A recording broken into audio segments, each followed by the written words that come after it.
ভাবুন আপনি ক্রিকেট খেলা শিখছেন একটি শরণার্থী ক্যাম্পে, ভাঙা ব্যাট, ছেঁড়া বল আর ধুলো ভরা মাঠে। তবু একদিন আপনি বিশ্ব মঞ্চে হেঁটে যাচ্ছেন বিরাট কোহলি, MS ধোনি আর এবি ডিভিলিয়ার্সের মতো লেজেন্ডদের সামনে। ভাবতে পারছেন, এটা কোনো সিনেমার গল্প নয়, এটা হলো আফগানিস্তান ক্রিকেটের সত্যিকারের কাঁচা গল্প। যুদ্ধের অবস্থা থেকে নিয়ে ওয়ার্ল্ড কাপ খেলা অবধি অসাধারণ গল্পটা। দশকের পর দশক আফগানিস্তান দেশটা ছিল যুদ্ধ, কষ্ট আর নির্বাসনে ছিন্ন ভিন্ন একটা দেশ। সোভিয়েত আক্রমণের সময় ভয়েতে লক্ষ লক্ষ মানুষ পাকিস্তান পালিয়ে গেছিল। এই সময় পেশাওয়ারের ওই অলিগলিতে একটা নতুন আশার জন্ম হয়েছিল। কোনো স্টেডিয়াম কিন্তু ছিল না, কোনো স্পন্সরও ছিল না, আর কোনো সিস্টেমও ছিল না। তবু একটি অসাধারণ আবেগ ছিল, আর সেটার জন্যে তো মাত্র ব্যাট আর বলই যথেষ্ট হয়, তাই না? বাচ্চা ছেলেগুলো না সারা দিন ক্রিকেট খেলতো, আর শুধু কিছুভাবে বেঁচে থাকার স্বপ্ন কিন্তু দেখতো না, ওরা বড় স্বপ্ন দেখতো। কিসের? ক্রিকেটের গৌরবের। ওরা বিশ্ব স্টেজে গিয়ে ক্রিকেট খেলার বড় স্বপ্নগুলো রোজ দেখতো। আর তাদের মধ্যেই ছিল রাশিদ খান, মোহাম্মদ নাবি আর আসগর স্তানিকজাইয়ের মতন নাম। 2000-এর দশকের প্রথম কয়েক বছরে এই শরণার্থীগুলো নিজেদের একটা টিম বানানো শুরু করলো।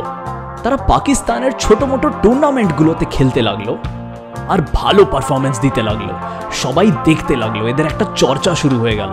সেখান থেকেই হলো জন্ম আফগানিস্তান ক্রিকেট বোর্ডের বড় স্বপ্ন নিয়ে যে একদিন বড় টিমদের সাথে এরা প্রতিযোগিতা করতে পারবে।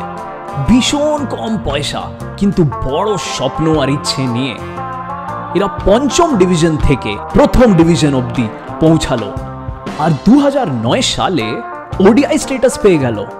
ভাবাই যায় না তারপরে যা হলো, কেউ ভাবেনি। 2015-তে প্রথম বিশ্বকাপে আফগানিস্তানের টিম ভাগ নিল। পুরো দুনিয়া এদেরকে খেলতে দেখলো, আর শুধুমাত্র এদের প্রতিভাটা নয়, কিন্তু এদের চোখে যে খিদেটা ছিল, একটা জুনুন ছিল, সেটা সবাই দেখলো। 2019 অবধি তো এদেরকে আর ছোট টিম বলে বলা যেত না। এরা একটা এমনি টিম যারা নিজের দিনে কোনোই বড় টিমকে হারাতে পারে, আর সেই বিশ্বকাপে এরা ইতিহাস রচিয়ে দিল। পাকিস্তানকেও প্রায় হারিয়ে দিয়েছিল। ভারতের বিরুদ্ধেও অসাধারণ পারফরমেন্স দিয়েছিল। সেটা তো মোহাম্মদ শামির একটা হ্যাট্রিক হলো বলে আমরা জিতে গেলাম, কিন্তু আসল চমকানো এখনো বাকি ছিল। 2023 সালের ওয়ার্ল্ড কাপ যেটা ভারতে হলো, সেটাতে এরা ইংল্যান্ডকে হারালো, পাকিস্তানকেও হারিয়ে দিল, প্রায় সেমিফাইনালে এসে যাচ্ছিল।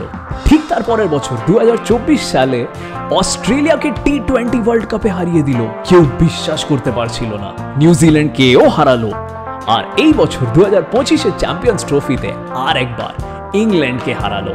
আজকে এই আফগানিস্তানের ক্রিকেটাররা BBL এ খেলে, PSL এ খেলে, আর IPL এও বড় নাম বেনে গেছে। তারা ধুলো ভরা রেফিউজি ক্যাম্পের গলিগুলো থেকে বেরিয়ে বড় বড় স্টেডিয়ামে বড় নামদের সাথে ইতিহাস রচিয়ে দিচ্ছে। কিন্তু যেই জিনিসটা অপরিবর্তিত রয়ে গেছে, সেটা হচ্ছে তাদের মনোবল। আফগানিস্তান ক্রিকেট হয়ে উঠেছে একটি আশা, একজুটতা আর বড় স্বপ্নকে সত্যি করার একটা প্রতীক। আফগানিস্তানের যুবকদের জন্য না ক্রিকেট মাত্র একটি খেলা নয়, এটা স্বাধীনতার একটা প্রতীক, এটা ওদের পরিচয়, এটা ছিল বিশ্বাস করার, বেঁচে থাকার একটি বড় কারণ। আর এইটা বিশ্বাস করার একটা বড় কারণ যে হ্যাঁ, আমরাও পারি। এই খেলাটা না জাত, ভাষা এবং এলাকার দেওয়ালগুলোকে ভেঙে এলো, আর এই দেশের লোকেদেরকে একজুট করলো।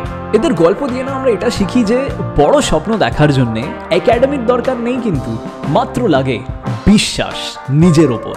এই টিমটা পুরো বিশ্বকে এটা প্রমাণ করে দিল। আফগানিস্তান ক্রিকেট কিন্তু আজকেও নিজের গল্পটা লিখে যাচ্ছে, কিন্তু রেফিউজি ক্যাম্প থেকে ওয়ার্ল্ড কাপ পর্যন্ত, মাত্র বেঁচে থাকা থেকে স্টারডম পাওয়া পর্যন্ত, এই গল্পটি কোনো চমৎকার থেকে কম নয়, কিন্তু এটা আমাদের সবাইকে ভীষণ আশা দেয় আর শেখায় যে আমরা সবাই চেষ্টা করলে, নিজের উপর বিশ্বাস রাখলে অসম্ভবকেও সম্ভব করতে পারি। প্লিজ এই ভিডিওটাকে লাইক করবেন, চ্যানেলটাকে সাবস্ক্রাইব করবেন, শেয়ার করবেন আর কমেন্ট করবেন আর কার গল্প শুনতে চান। খুব খুব ধন্যবাদ।